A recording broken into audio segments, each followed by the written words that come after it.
Assalamualaikum warahmatullahi wabarakatuh. Bismillahirrahmanirrahim. Alhamdulillahirrahmanirrahim. Yang kami hormati para kiai, para ulama, para ustadz, dan bapak ibu warga masyarakat Sampang yang kami hormati, kami cintai, serta seluruh awak media, baik media cetak maupun online, serta para wartawan dan hadirin yang kami hormati. Saya Juwardi, juru bicara gugus tugas percepatan penanganan wabah corona di Kabupaten Sampang.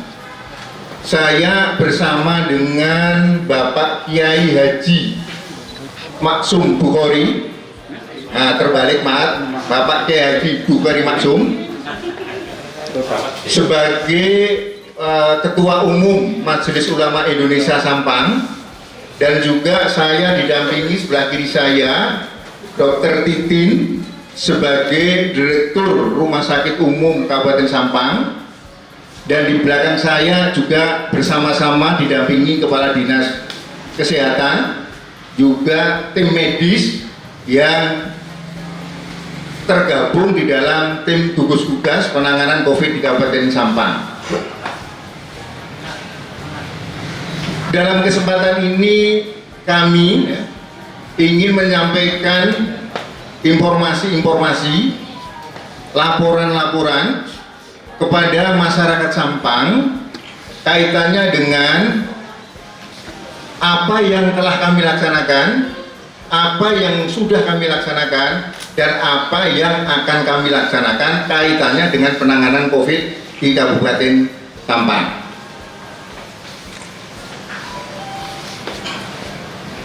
Namun sebelumnya perlu kami sampaikan bahwa kondisi real di Kabupaten Sampang penanganan COVID ini dari data yang ada, bahwa yang masuk dalam kategori kelompok ODP ada 489 orang, yang masuk dalam PDP 18 orang, yang konfir 27, dan yang meninggal dari awal sampai akhir sudah 9, namun dalam yang masuk di dalam konfirm COVID itu adalah 2 orang. Ayo. Untuk pencegahan, perawatan para warga kita yang baik masuk dalam ODP, PDP maupun konfir sudah kita laksanakan sesuai dengan ketentuan yang ada, yakni ketentuan tentang protokol kesehatan dan juga ketentuan-ketentuan yang diatur di dalam rangka melaksanakan pemulasaraan jenazah yang terwabah penyakit menular atau corona COVID-19 di Kabupaten Sampang ini. Perlu kami jelaskan bahwa apa yang telah terjadi di Kabupaten Sampang ini, baik ODP, PDP maupun konfir, kami sudah mengikuti aturan-aturan yang ada. Yang pertama adalah Undang-Undang Nomor 4 Tahun 1984 tentang wabah penyakit menular. Yang kedua, Undang-Undang Nomor 18 Tahun 2020 tentang kepengurusan jenazah Muslim yang terinfeksi COVID-19, dan juga di dalamnya adalah Undang-Undang Nomor 6 Tahun 2018 tentang kekarantinaan. Bapak Ibu yang kami hormati, semua prosedur protokol sudah kami laksanakan. Namun demikian, kami berharap kepada masyarakat Sampang agar di dalam rangka menghadapi virus ini, agar masyarakat semua kami himbau jangan terprovokasi, jangan terpengaruh dengan berita-berita yang kurang pas, yang kurang benar, khususnya berita-berita yang melalui video atau melalui online atau melalui apapun yang sifatnya itu tidak benar, tolong dikritisi. Dan apabila Bapak Ibu perlu penjelasan-penjelasan lebih lanjut yang tidak keluar dari ketentuan-ketentuan aturan, tolong silahkan langsung berhadapan dengan yang pertama, yang sifatnya umum, sifatnya regulasi, sifatnya langkah-langkah, silahkan langsung berhubungan dengan tim humas atau juru bicara tim gugus penanganan COVID Kabupaten Sampang. Sedangkan yang sifatnya sangat teknis, menyangkut bagaimana penanganan pasien termasuk penanganan jenazah, kami persilahkan untuk langsung berhubungan dengan tim teknis. Begitu pula ada kaitannya dengan hukum-hukum yang berkaitan dengan kemasyarakatan sosial dan keagamaan, bagaimana merawat jenazah dan sebagainya, ada ketentuan-ketentuan yang mengatur. Dan hari ini juga kami hadirkan Bapak Kiai kita untuk bisa membantu kami menjelaskan tentang penanganan COVID Sampang, khususnya pemulasaraan jenazah, akan nanti dibantu penjelasan dari Majelis Ulama Indonesia, termasuk juga yang ada di sini juga dari perwakilan dari Kementerian Agama. Itu. Nah, selanjutnya Bapak Ibu sekalian, akhir-akhir ini beredar tentang isu-isu, tentang berita-berita tentang penanganan pemulasaraan jenazah di Kabupaten Sampang ini. Ada suara simpang siur, ada suara-suara yang berbau resah, ada suara-suara yang risau dalam rangka penanganan pemulasaraan jenazah ini. Oleh karena itu, kami jelaskan sekali lagi di sini bahwa tim gugus tugas penanganan COVID ini sudah melaksanakan kegiatan-kegiatan sesuai dengan prosedur yang ada, sesuai dengan ketetapan yang ada, sesuai dengan protokol kesehatan yang ada, sesuai dengan arahan dan fatwa dari MUI, Majelis Ulama Indonesia. Namun demikian, sekali lagi, bila mana ada berita-berita yang simpang siur, tidak jelas, sekali lagi Bapak Ibu bisa langsung minta klarifikasi, minta penjelasan kepada tim gugus tugas sesuai dengan bidangnya masing-masing. Saya kira itu yang perlu kami sampaikan. Selanjutnya akan kami buka ruang untuk menyampaikan informasi atau menanyakan sesuatu kaitannya dengan penanganan ini, dan nanti akan kami arahkan. Kalau panjenengan semua ini menanyakan tentang ketentuan medis, kami arahkan nanti kepada Direktur Rumah Sakit Umum atau Pak Kepala Dinas Kesehatan Sampang. Apabila menyangkut tentang tinjauan agama, bagaimana menangani COVID dan khususnya penanganan pemulasaraan jenazah, kami mohon kepada Bapak Kiai untuk bisa membantu kami menjelaskan tentang bagaimana tinjauan hal ini kaitannya dengan agama. Yang pasti penanganan kami di samping kita mengikuti protokol kesehatan dan MUI Indonesia maupun provinsi maupun Sampang, kami juga melaksanakan kegiatan ini. Tentu saya juga tidak lepas koordinasi dengan keluarganya, termasuk juga kita sesuaikan dengan kultur adat istiadat yang ada di Kabupaten Sampang, agar tidak terjadi kesalahpahaman, agar tidak terjadi miskomunikasi. Dan kita harapkan dengan adanya penjelasan melalui press release maupun apapun bentuknya media, kami harapkan ada kesepahaman, ada kesatuan, kita bersikap dalam rangka bersama-sama menghadapi wabah COVID di Kabupaten Sampang ini. Saya kira itu yang perlu kami sampaikan. Terima kasih. Assalamualaikum warahmatullahi wabarakatuh. Selanjutnya langsung saya pandu. Barangkali ada teman-teman yang ingin menyampaikan sesuatu, baik itu klarifikasi atau pertanyaan yang kurang jelas, kami persilahkan. Namun agar nanti tidak sama pertanyaannya, ya, saya bagi yang pertama 3 orang saja, 3 orang. Setelah itu kami catat, ya, kami akomodir, kemudian kami jawab, kami sesuaikan dengan apa pertanyaannya. Kalau urusan medis biar nanti kesehatan, kalau urusan agama saya kaitkan dengan Pak Kiai untuk membantu. Sedangkan yang menyangkut kebijakan dan langkah, kami siap untuk menjawab sejelas-jelasnya. Terima kasih. Silakan. Dari Fatur Pak dari Mimo Pak. Fatur dari Mimo. Wah ini aktif ini. Aktif tanya ini. Fatur. Monggo silakan Pak Fatur. Begini Pak, terkait isu-isu yang dijelaskan Bapak tadi, memang sebenarnya ini kalau saya lihat ini lambat gitu Pak. Kenapa? Karena beberapa hari ini memang saya mendapatkan laporan atau telepon baik itu lewat seluler maupun WA bahwa isu-isu miring di lapangan terkait proses pemakaman maupun proses apa ya pemulasaran ya itu menjadi resah. Kenapa? Banyak voice yang masuk itu baik di Camplong, di Karangbanan, di Gunung itu saya nggak bisa menjawab Pak. Saya nggak bisa menjawab. Dan ini yang pertama masuk sebenarnya Camplong dan Karangbanan. Cuman saya kira waktu itu buat itu aja. Tak biarin. Akhirnya terakhir yang dulu Pak. Jadi terarah. Akhirnya saya juga japri Pak Agus.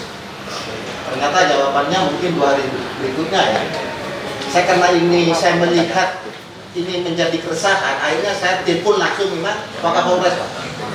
Terus terang saya telepon Wakapolres waktu itu, makanya Wakapolres siap untuk menindaklanjuti gitu. Alhamdulillah saat sekarang bicara begini maksud saya Pak. Memang Pak Agus sempat kirim file ke saya bahwa itu kaitannya dengan sudah jelas di MUI kan seperti itu dan sebagainya. Andai kan itu waktu itu dijelaskan Pak, mungkin masyarakat tidak selesai sampai sekarang. Ya, mungkin saat sekarang itu dijelaskan apa alasan dari apa namanya dari MUI sendiri seperti apa Pak. Akhirnya masyarakat yang sekarang itu menjadi resah, akhirnya nanti bisa terjawab. Terima kasih Pak. Yang kedua dulu biar nanti jelas. Yang kedua ada yang tanya? Toko. Silakan. Dari Adi Pak dari Rega Media. Adi Rega Media. Siap. Mungkin ke Ibu Direktur Pak. Sekarang ini kan sudah mewabah corona di masyarakat. Masyarakat itu setiap yang sakit itu enggan berobat ke RSUD atau ke puskesmas. Karena takut dijadikan corona Pak. Sakit panas itu enggan berobat. Kenapa takut dijadikan corona? Itu untuk menanggulangi atau mengembalikan kepercayaan masyarakat agar berobat ke rumah sakit itu seperti apa langkah-langkah yang akan dilakukan pemerintah maupun pihak RSUD seperti itu Pak. Terima kasih. Yang ketiga silakan. Ada? Cukup. Seperti yang press release kemarin saya sampaikan bahwa semakin sedikit yang tanya berarti masyarakat semakin pintar. Sudah jelas semua. Itu. Kalau semakin banyak pertanyaan berarti sosialisasi kita kurang. Semakin sedikit berarti banyak yang sudah jelas. Oleh karena itu kalau hanya 2, saya jawab yang pertama ya. Sosialisasi miring tentang pemakaman atau pemulasaraan jenazah COVID atau penyakit menular ini dianggap terlambat. Yang pertama saya jelaskan ya. Kami sebetulnya sudah menyampaikan informasi-informasi itu, namun sifatnya belum secara resmi melalui press release. Jadi melalui dinas, melalui dari face to face sudah kami laksanakan. Namun demikian, bila mana pemberitahuan sosialisasi kita kurang, ini suatu masukan agar nanti kita cepat tanggap dan cepat respon, cepat melangkah. Nah itu yang pertama. Kemudian untuk ini Mas Adi dari Rega Media, masyarakat enggan ke rumah sakit takut dikoronakan gitu ya. Memang ini perlu banyak sosialisasi, perlu banyak pemahaman, makanya kami merencanakan bersama-sama dengan para kiai, para tokoh masyarakat, mohon dukungannya untuk bisa memberi pemahaman, memberi pencerahan kepada masyarakat kaitannya bagaimana tentang serba-serbi penanganan COVID dan pencegahannya. Itu. Yang berikutnya, karena ini saya mohon dukungannya, bantuannya, sosialisasi miring, pemakanan terlambat, dan bagaimana tanggapan MUI. Monggo Pak Kiai untuk membantu kami untuk bisa menjelaskan kepada masyarakat agar masyarakat nanti ada pemahaman yang jelas ada semacam kesadaran yang pasti sehingga nanti kita bisa bersikap yang sama. Mudah-mudahan Sampang ini bisa segera masalah-masalah COVID bisa teratasi. Silakan Pak. Terima kasih. Assalamualaikum warahmatullahi wabarakatuh. Bismillahirrahmanirrahim. Alhamdulillahirabbil alamin wa sallallahu ala sayyidina Muhammadin nabiyyi wasallim amin wa ala alihi wa sahbihi ajma'in. Alhamdulillah, saya diundang oleh Pemkab untuk hadir di sini dalam rangka mendampingi gugus tugas dan perangkat-perangkatnya untuk menjelaskan dari segi keagamaannya. Saya pertama sebelum melanjutkan jawaban ini mengajak seluruh masyarakat untuk berikhtiar, dan kedua bertawakal kepada Allah Subhanahu wa taala. Yang kedua, perlu diketahui bahwa pemakaman atau pemularasaan jenazah ini ada dua macam. Pertama, ada waktu sisi normal. Yang kedua, ada sisi tidak normal. Sisi normal sudah kita tahu semuanya, bahwa sisi normal pelaksanaannya begini. Yang kedua yang saya maksud sekarang ini adalah sisi yang tidak normal, abnormal. Ini tentunya di situ ada ketentuan-ketentuan yang khusus, yang spesial kaitannya dengan keagamaan, dan ini memang sudah difatwakan oleh MUI Jawa Timur, yang kami mengambil kebijakan dari fatwa-fatwa yang dilakukan oleh Jawa Timur, MUI Jawa Timur, fatwa nomor 14 tahun 2020 poin 7. Ketika penanganan korban COVID-19 ini memang itu diharuskan ikut penanganan yang dilakukan oleh MUI, yaitu harus ditangani oleh orang-orang yang khusus, orang-orang berwenang dari pihak medis secara khusus ya. Dan mereka itu sudah terlatih dan lengkap dengan APD-nya. Kemudian yang kedua, dari sisi keagamaannya itu memang harus tidak boleh lepas dari syariat, termasuk cara memandikan. Di antaranya cara memandikan pertama adalah izalatun najasah, menghilangkan najis yang melekat pada badan si korban itu. Pertama itu harus dihilangkan, mungkin dari kemaluannya atau dari badannya ada darah, itu dihilangkan, kemudian dimandikan secara syariat, bisa dibersihkan seluruh badan dan tubuhnya, termasuk lekuk-lekuk tubuhnya dibersihkan dari kotoran-kotoran. Setelah itu selesai, maka ini proses selanjutnya ini adalah pengkafanan. Pengkafanan ini sebelum dikafan tentunya tadi ada ketentuan dari waktu memandikan itu tidak melepas baju, Pak.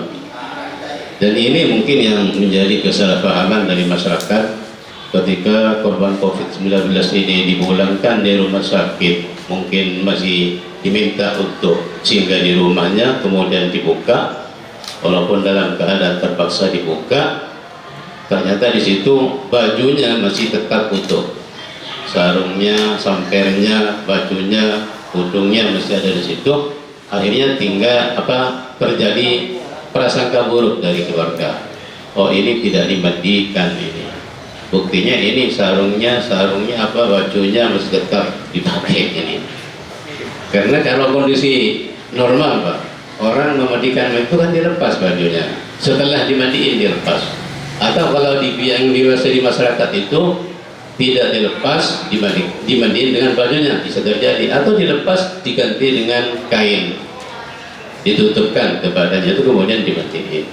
Karena pada intinya begini, secara agama orang memandikan mayit itu ini harus tertutup badannya, baik itu satu jenis laki-laki sama laki-laki, yang korbannya laki-laki, yang memandikan itu laki-laki, ini juga tidak boleh melihat auratnya, apalagi itu lawan jenis yang meninggal itu perempuan, yang memandikan itu laki-laki. Ini sangat-sangat tidak masuk dalam syariat, ya. Oleh karena itu, kesalahpahaman seperti ini mungkin ke depan ini bisa dihilangkan. Mungkin ke depan ini kita banyak sosialisasi ke masyarakat melalui tokoh-tokoh masyarakat, pimpinan pesantren, dan para kiai-kiai kampung. Insya Allah diberikan pengertian, insya Allah masyarakat bisa mengerti dan memahami. Setelah itu, jadi jangan salah paham ya ini. Jadi kalau bajunya tidak dibuka itu memang fatwa MUI seperti itu. Dianjurkan ketika memandikan mayit itu bajunya seharusnya tidak dibuka. Kenapa? Takut yang memandikan itu melihat auratnya. Jadi kalau nanti setelah dimandikan selesai, setelah suci, kemudian diwuduin selesai, dibungkus dengan kafan. Ini anjuran MUI, dibungkus dengan kafan putih. Kalau ada 3 helai kain, tidak ada satupun cukup. Yang penting sudah tertutup semua badan, karena ini dalam keadaan tidak normal. Setelah terkafani, kemudian prosedur dari MUI, begitu juga sama dengan kesehatan, dimasukkan bungkus plastik yang aman dan tidak tembus air dan hawa, karena penularannya biar tidak kemana-mana begitu. Dibungkus, kalau dibungkus kemudian disalatin Pak prosesnya ya. Yang nyalatin itu kalau tidak bisa dibawa ke rumah karena prosesnya tidak bisa, ya mungkin bisa disalatin di rumah sakit, ada ruang di situ. Atau kalau memang terpaksa tidak bisa, disalatin di dekat kuburan kalau ada tempat di situ, dan tidak harus dekat Pak. Jadi kalau dokter ahli mengatakan yang nyalatin sekian orang, tidak usah dekat-dekat dengan mayit, boleh jauh tidak apa-apa. Mungkin jarak 10 meter, 15 meter, mayitnya di sana, yang nyalatin di sini, sah masih, dengan catatan tidak ada penghalang di antara mayat dengan yang nyalatin itu. Ini bisa Pak, menjauh begitu. Kemudian setelah disalatin, dibawa ke kuburan, ya. Dimasukkan peti. Memasukkan ke peti tadi itu terserah, dimasukkan sebelum disalatin atau sesudahnya, ini sama-sama boleh. Setelah semuanya masuk peti, jenazah masuk peti, tentunya ada prosedur yang harus ditaati di situ. Masuk peti itu harus dalam keadaan miring ke kanan. Kalau di sini karena kiblat di barat, maka kepala di posisi utara. Miring ke kanan, dikasih ganjalan sedikit supaya tidak berbalik ketika diangkat, digoyang-goyang, tidak berubah badannya, tetap menghadap kiblat. Dada, muka itu harus menghadap kiblat. Bagaimana tidak? Kalau kita masih hidup, ini tentu kita akan sholat 5 kali itu menghadap kiblat. Matinya juga harus kita dihadapkan ke kiblat. Jadi ini yang harus dipastikan, menghadap kiblat, mulai dari ditaruh dalam peti dan sampai masuk liang lahat, tetap kita pastikan bahwa mayit itu tetap menghadap kiblat. Karena mungkin saja kalau dimasukkan ke peti dan petinya agak longgar, kemudian tidak ada ganjalan, ketika nanti diangkat digoyang-goyang, bisa juga berubah tidak menghadap kiblat, bisa terlentang mayitnya. Kalau sudah terlentang, maka waktu dikubur dimasukkan liang lahat itu tidak menghadap kiblat. Ini juga perlu difahami oleh seluruh masyarakat, khususnya Sampang, bahwa mayat tidak normal matinya karena terjangkit COVID-19 ini tidak apa-apa ditaruh dalam peti. Dan ini tidak bisa menjadikan tidak sah dalam menguburnya, tetap sah walaupun tidak dilepas. Karena pada kondisi normal mayit dikubur itu memang harus dibuka tali yang di atas kepala ini Pak, dan pipinya dibuka supaya pipi yang kanan itu menyentuh tanah langsung. Ini sunnatnya begitu. Tapi ketika tidak normal seperti ini, maka peti tidak usah dibuka, langsung saja dimasukkan dengan peti. Yang penting itu sudah menghadap kiblat, dipastikan itu. Setelah itu ya sudah, tanah itu dikubur. Setelah itu ya sudah, kalau mau ditalkin, yang tidak mau tidak usah. Tapi kalau di Sampang itu biasanya umumnya ditalkin. Oleh karena itu, nanti pihak rumah sakit ya, direktur rumah sakit ini harus menyiapkan mulakin orang yang baca talqin.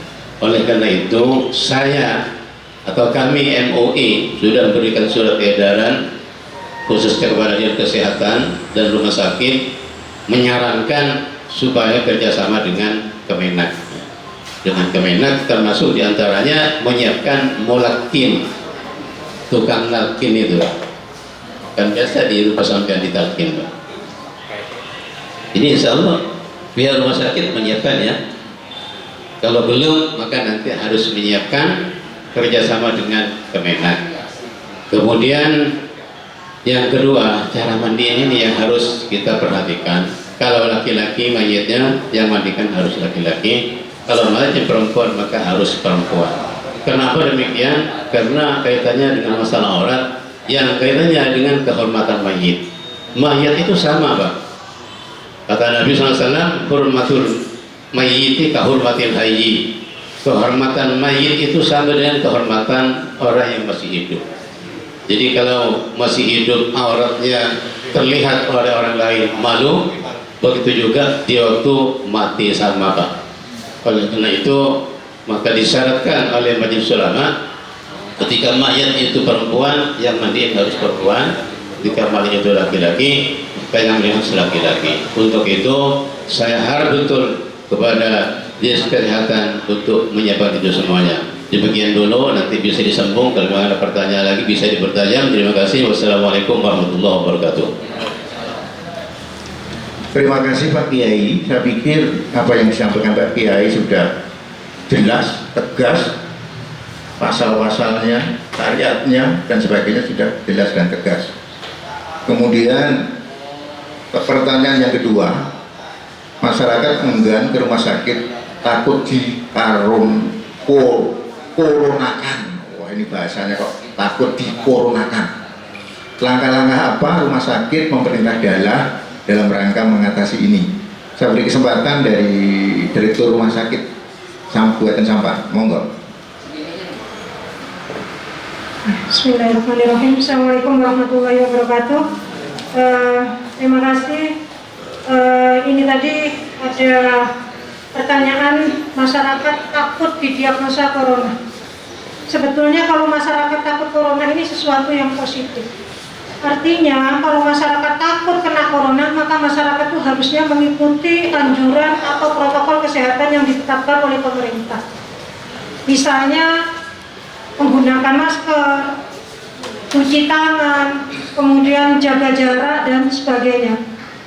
Kemudian tadi kami sampaikan bahwa memang saat ini RSUD Dr. Muhammad Zain ini melalui surat keputusan gubernur sudah ditetapkan sebagai rumah sakit rujukan untuk penanganan COVID.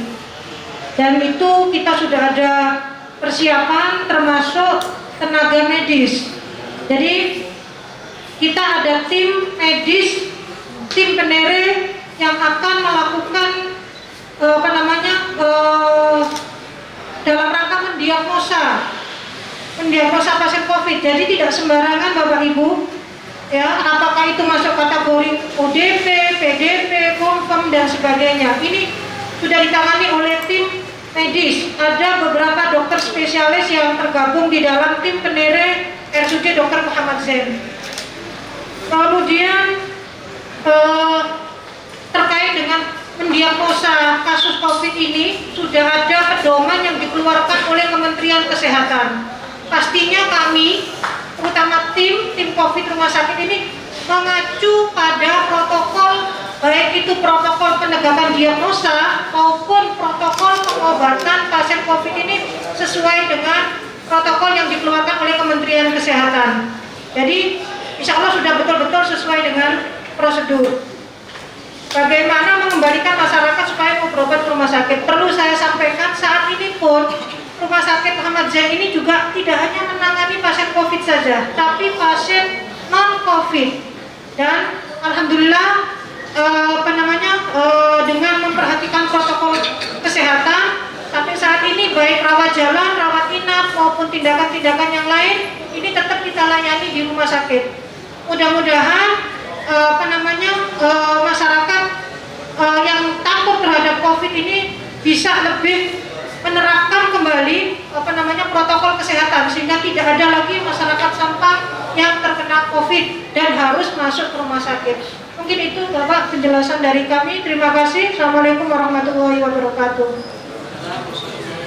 Cukup ya? Ada lagi? Siap. Tadi tidak ada, sekarang ada. Baru keluar idenya ya? Iya, silakan. Iya. Assalamualaikum warahmatullahi wabarakatuh. Waalaikumsalam warahmatullahi wabarakatuh. Terima kasih waktunya Pak Juri. Terkait ini Pak, tadi kan yang dibahas terkait pemulasaraan sudah dibahas terkait dengan syariatnya ya dari Kiai tadi. Terus sejauh ini dari tim gugas apakah sudah ada tim khusus dalam menangani pasien yang sudah meninggal ini? Soalnya kan tadi penjelasan dari Pak Kiai kan harus ada yang cewek harus cewek, kalau yang meninggal cewek harus cewek, kalau meninggal yang cowok harus cowok. Apakah ini sudah terbentuk di tim gugas sampah ini? Kemudian kalau melihat perkembangan di daerah-daerah lain itu ada tempat penguburan ya, artinya ada tempat penguburan khusus gitu. Apakah ini sudah dibahas atau sudah direncanakan atau memang sudah ada tempat yang sudah disediakan gitu. Yang pertama, yang kedua terkait dengan Pengukuran apa Mas? penguburan. Penguburan. Siap. Lokasi penguburan.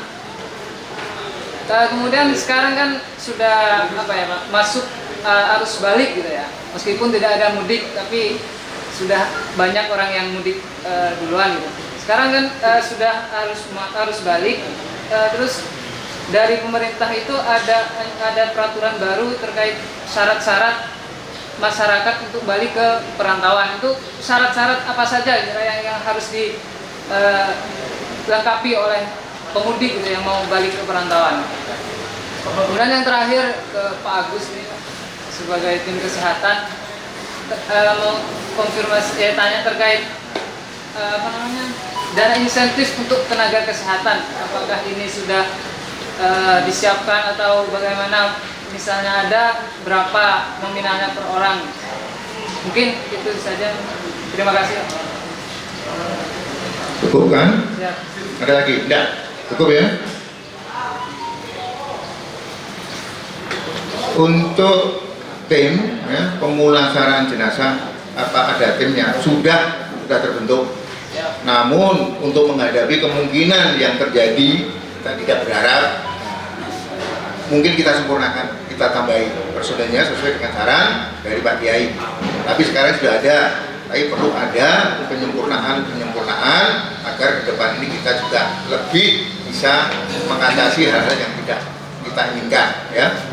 Terus kemudian tempat penguburan. Ya, tempat penguburan itu pertama kan kita harus ada koordinasi kesepakatan dengan keluarganya. Selama ini keluarganya tidak ada masalah, dikuburkan sesuai dengan lokasi di mana mereka itu berdomisili. Sementara ini belum ada penolakan. Oleh karena itu, hal-hal yang mungkin terjadi, saya tidak berharap ada penolakan karena ada penjelasan dan ada sosialisasi. Oleh karena itu, bila mana nanti terjadi penolakan, tentu kita sudah siapkan strategi-strategi atau cadangan-cadangan di mana harus kita laksanakan perawatan dan penguburan daripada pasien yang meninggal dunia. Itu. Saya kira itu yang dari kesehatan tadi tanya apa tadi? Insentif. Silakan. Ini kemana-mana insentif ya. Terima kasih. Assalamualaikum warahmatullahi wabarakatuh. Izin menanggapi, tapi se-Indonesia ya, semua kabupaten. Dan kami memang mulai awal sudah berbicara dan memperjuangkan tenaga kesehatan ini harus memperoleh hak-hak mereka. Karena memang yang mereka lakukan selain mengabdi, mereka juga mempertaruhkan nyawanya gitu ya. karena sangat berisiko.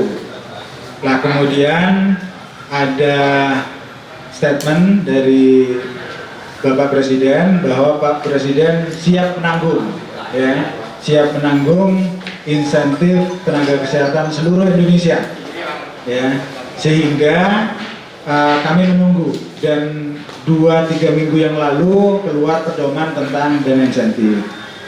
Lah, untuk Kabupaten Sampang kami berproses karena tidak cepat ya, tidak sama dengan wartawan misalnya dapat gaji atau honor dari pimpinan redaksinya gitu ya.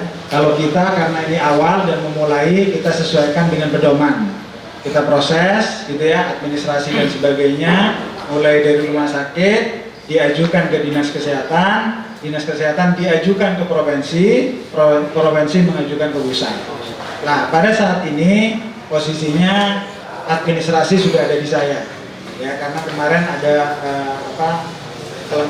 pemenuhan kelengkapan gitu ya, pemenuhan kelengkapan. Nah, pada hari ini insya Allah paling lambat minggu ini kita akan kirimkan ke provinsi, mudah-mudahan cepat. Dan alhamdulillah saya apresiasi kepada wartawan atas rasa care-nya dan kepeduliannya memperhatikan insentif nakes gitu ya. Jadi tidak hanya kami yang memperhatikan, wartawan juga rupanya memperhatikan. Alhamdulillah, terima kasih. Mungkin itu klarifikasinya ya.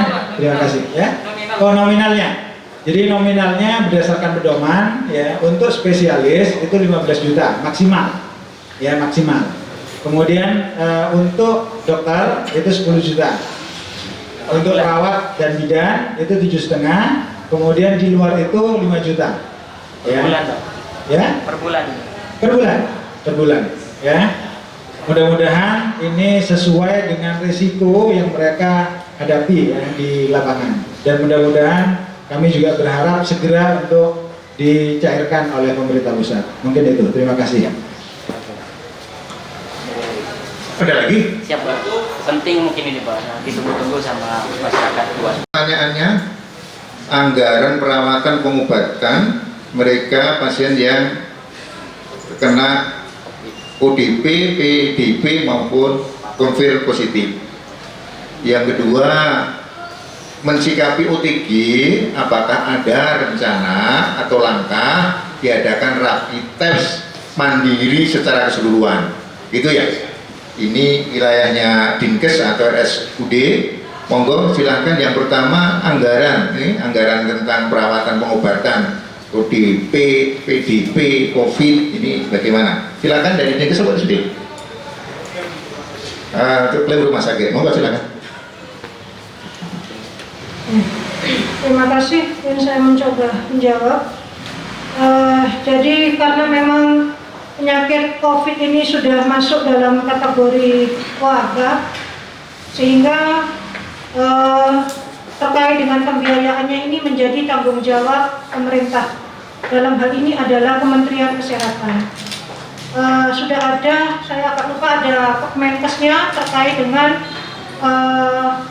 klaim juknis, petunjuk teknis pengajuan klaim untuk perawatan pasien COVID, baik itu rawat jalan maupun rawat inap. Ya, saat ini kami memang sedang berproses, ya, karena tidak segampang langsung mengajukan langsung cair, tapi ada proses verifikasi yang dilakukan oleh Kementerian Kesehatan. Ya, jadi kami sampaikan sampai hari ini kita baru proses mengajukan. Ya, jadi belum ada klaim yang terbayar oleh kementerian. Ya, masih proses verifikasi seperti itu. Kalau untuk ketentuan pembiayaannya memang ada ketentuan berdasarkan ruang perawatan isolasinya, apakah itu di ruang isolasi biasa atau di ruang isolasi bertekanan negatif dan sebagainya. Otomatis kami berpedoman kepada petunjuk teknis yang dikeluarkan oleh Kementerian Kesehatan. Akan tetapi yang lebih penting adalah bagaimana kita bisa memberikan pelayanan secara maksimal kepada pasien atau masyarakat yang terkena COVID. Itu yang menjadi prioritas penanganan kami saat ini. Seperti itu. Kemudian ya seperti itu. Jadi memang ada kriteria kemudian pembiayaannya berapa, jadi memang diverifikasi dulu. Ya, diverifikasi dulu ada apa namanya, ada perharinya berapa seperti itu. Ya, mungkin itu terkait dengan pembiayaan. Jadi semuanya ditanggung oleh Kementerian Kesehatan, tapi melalui proses verifikasi yang juga sangat ketat. Mungkin itu. Terima kasih. Jumlah penerima insentif. Ya, saya tambahkan ya sekalian ya. Jadi di dalam pedoman kita melakukan pekerjaan upaya itu berdasarkan pedoman, apalagi dengan masa pandemi ini ya. Jadi biar on progress dan on the track gitu ya. Termasuk siapa yang kita berikan insentif, kemudian apa yang mau diklaim dan sebagainya. Nah, untuk insentif ini memang ada pedomannya. Tidak hanya tenaga kesehatan yang merawat langsung pasien, ya, tapi juga kepada tenaga kesehatan yang melakukan telusur, ya. Jadi itu tidak hanya di rumah sakit, tapi juga di puskesmas, ya, puskesmas. Termasuk barangkali tim, ya, tim kabupaten yang memang mengadakan telusur ke lokasi, baik itu ke pasien maupun kepada kontak erat. Ya. Nah, berapa jumlahnya? Untuk yang rumah sakit itu memang karena memang yang bersentuhan dengan perawatan itu tidak hanya di PLK, itu jumlahnya berkembang. Jadi mulai dari tempat screening atau UGD COVID, gitu ya, rumah sakit, kemudian perawatan yang ada di Cempaka, kemudian BRK, itu kita hitung ya jumlahnya, termasuk juga tenaga-tenaga yang lain yang memang terlibat di dalam perawatan COVID, termasuk satpam dan sebagainya.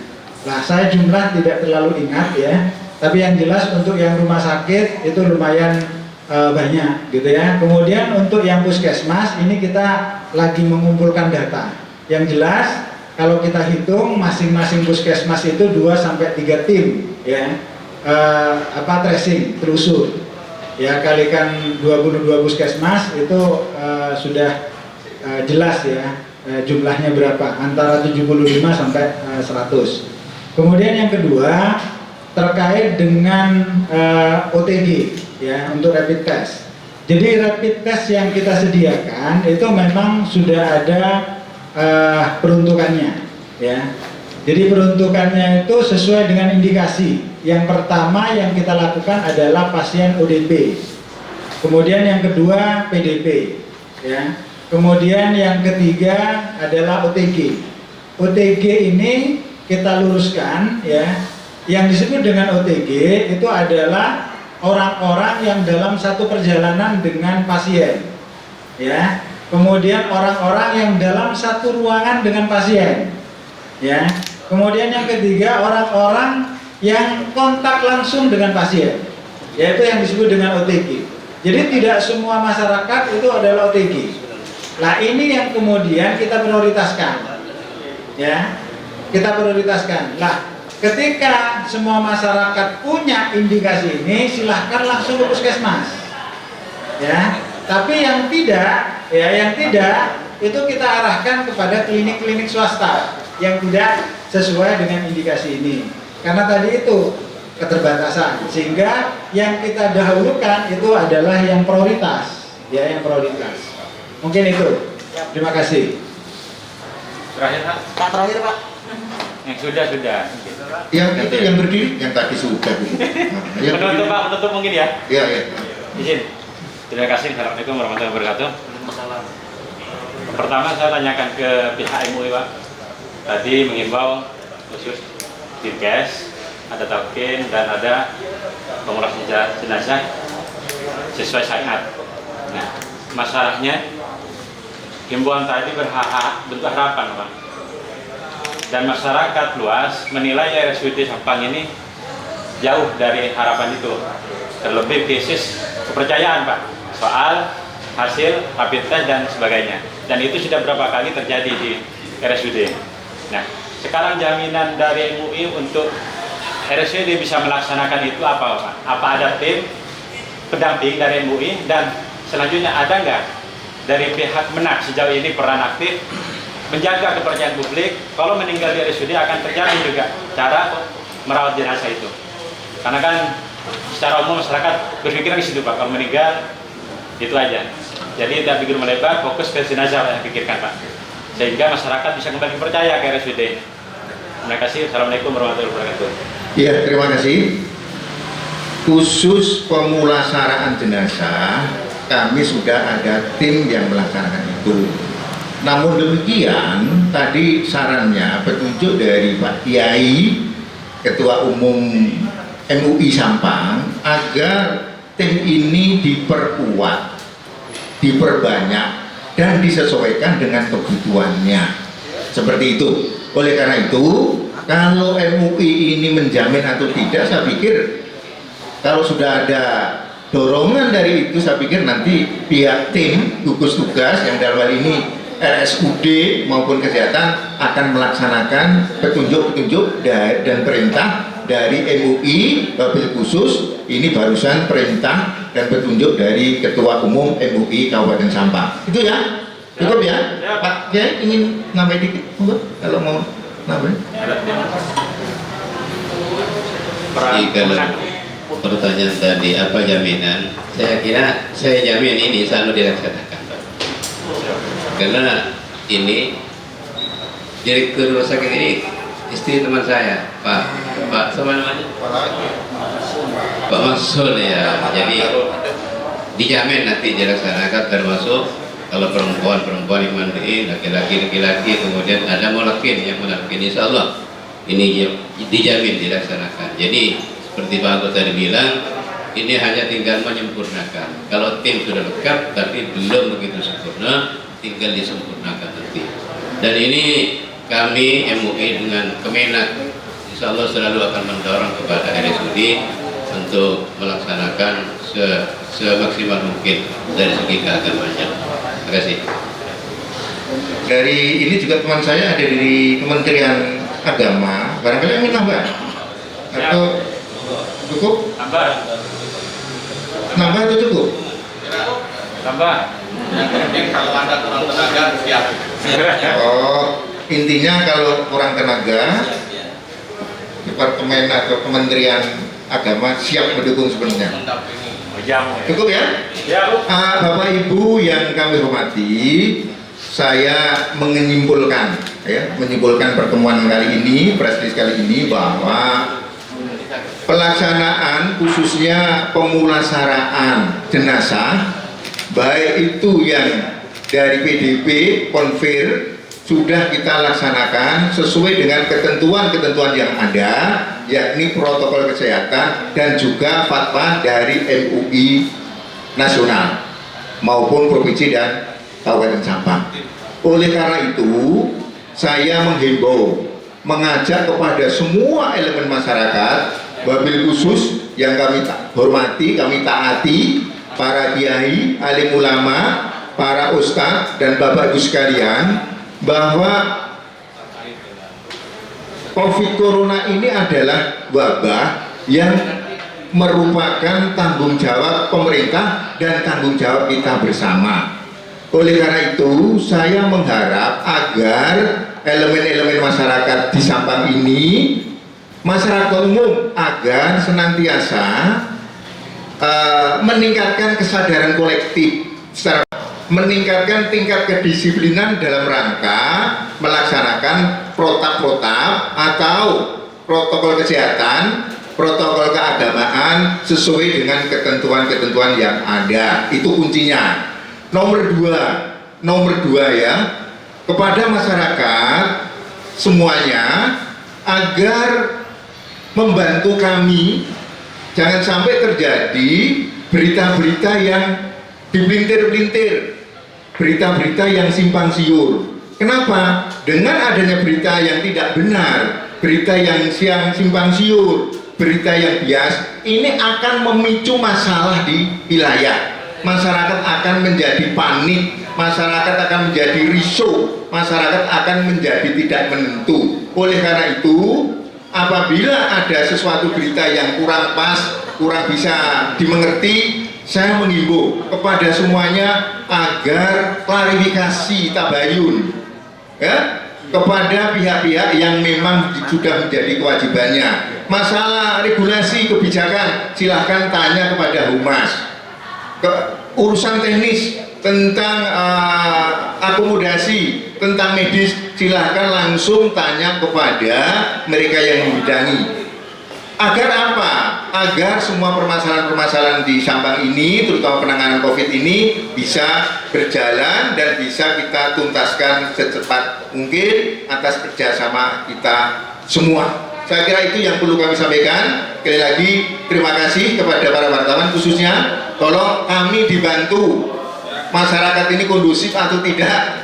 Mohon maaf, wartawan itu ikut menentukan, bahkan faktor utama ya. Jadi kalau misalnya tidak kondusif, ya tolong saya dibantu dikondusifkan. Kalau Bapak pengen independen, tidak apa-apa, tapi klarifikasi dulu kepada kami, kepada Pak Kiai, para alim ulama, para ustadz.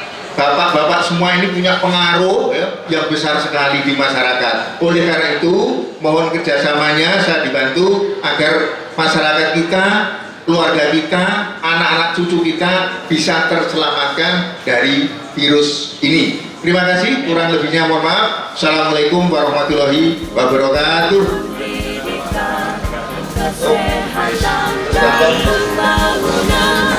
Ciptakan kesejahteraan, pelayanan rakyat